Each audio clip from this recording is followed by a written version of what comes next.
hamımız yasıq. Biz qul olmaq istəmirik.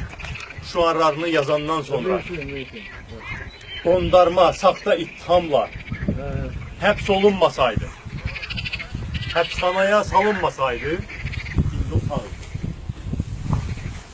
Gənc, təhsilli, enerjili, demokratik düşüncəli bir Azərbaycanlı da həyatını bitirdi.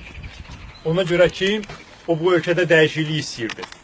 Ona görə ki, qul olmaq istəmirdi. Ona görə ki, mübarizə aparıb dara düşmüş gəncləri tək qoymaq istəmirdi.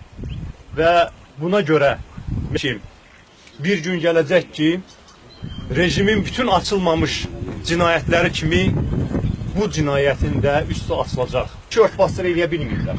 Hətta ABŞ Dövlət Departamenti səviyyəsində tələb olunub. Yəni bu sərhədlərini də keçir. Qoymadınız. Kimsəsizə kimsə olmaq nər kişinin işidir. Sizlər nər kişilərsiniz. Sağ olun ki, gəldiniz. Biz bir yerdə sonuncu borcumuzdan çıxaq və hər kəs Azərbaycanda bilsin ki, düzdür, haqqın nazildiyi məqamdır. Amma üzülməyəcək inşallah. Çünki Azərbaycanlıların içində bir haqq-ədalət sevgisi var. Və biz bütün əzlənləri bütün vasitələrlə müdafiə eləməkdə davam edəcəyik.